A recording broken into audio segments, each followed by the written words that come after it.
Hello friends, എല്ലാവർക്കും നമസ്കാരം. ഗീതാ ഗോവിന്ദത്തിൻ്റെ നാളത്തെ പ്രമോയിലേക്ക് എല്ലാവർക്കും സ്വാഗതം. അപ്പോൾ നമ്മുടെ രഞ്ജുവിനെ നല്ലൊരു ഡോക്ടറെ കാണിക്കണം എന്നുള്ള തീരുമാനം എടുക്കുകയാണ്. അതെല്ലാം കഴിഞ്ഞ് ഗീതുവും ഗോവിന്ദും കൂടി സംസാരിക്കുകയാണ്. അപ്പോൾ ഗീതുവിനോടായിട്ട് ഗോവിന്ദ് പറയുക, സ്വന്തം കൂടപ്പിറപ്പിൻ്റെ കുഞ്ഞിനെ താനായിട്ട് ഇല്ലാണ്ടാക്കാൻ എങ്ങനെ പറ്റും? എനിക്കതിന് കഴിയില്ല.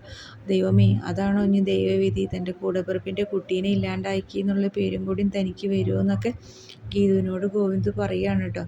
അപ്പോൾ ഗോവിന്ദനെ ഗീതു സമാധാനിപ്പിക്കുകയാണ്. കണ്ണേട്ടാ, സമാധാനപ്പെട്, നമുക്ക് ഡോക്ടറെ വിളിച്ച് കാര്യങ്ങളൊക്കെ അന്വേഷിച്ചിട്ട് പോരെ ഒരു തീരുമാനം എടുക്കാൻ.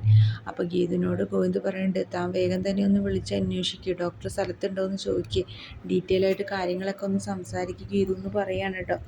ഗോവിന്ദ് പറയണ കേട്ട് ഗീതു ഡോക്ടറെ വിളിച്ച് അന്വേഷിച്ചു. അപ്പോൾ ഡോക്ടർ പറയുന്നത്, ഇപ്പോൾ ഒരു അബോർഷൻ പറ്റില്ല രഞ്ജുവിന്, അത് രഞ്ജുവിൻ്റെ ആരോഗ്യത്തെ തന്നെ ബാധിക്കുമെന്ന് ഡോക്ടർ പറയുകയാണ്. ഈ കാര്യങ്ങളൊക്കെ നമ്മുടെ ഗോവിന്ദനോട് ഗീതു പറയുകയാണ് കേട്ടോ.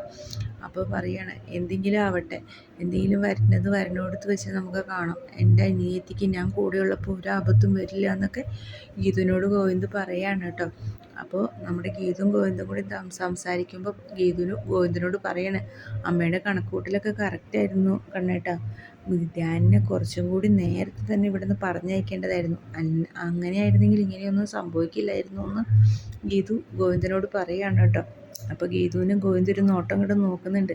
അതൊരു തമാശ എന്ന രീതിയിൽ ഗീതു എടുക്കുകയാണ്. അപ്പുറത്താണെങ്കിൽ നമ്മുടെ വരുണും രേഖയും തമ്മിൽ നമ്മുടെ ഗീതുവിൻ്റെ കുട്ടീനെ കളയാൻ വേണ്ടി വച്ചിരുന്ന മരുന്ന് നമ്മുടെ രാധികാമ്മ എടുത്ത് കഴിച്ച് ആകെ വയറിളകി ആകെ ബാത്റൂമിൽ നിന്ന് എഴുന്നേക്കാൻ പറ്റാത്തൊരവസ്ഥയിലാണ് കേട്ടോ നമ്മുടെ രാധികാമ്മയുടെ ഇപ്പോഴത്തെ അവസ്ഥ. അത് ശരിക്കും മുതലാക്കുന്നുണ്ട് നമ്മുടെ രേഖ. അപ്പോൾ നമുക്ക് അടുത്ത ദിവസം അതിൻ്റെ ഡീറ്റെയിൽ ആയിട്ട് അറിയാൻ പറ്റും. നമ്മുടെ വീഡിയോ ഇഷ്ടമായെങ്കിൽ ലൈക്ക് ചെയ്യാനും ഷെയർ ചെയ്യാനും സബ്സ്ക്രൈബ് ചെയ്യാനും മറക്കല്ലേ.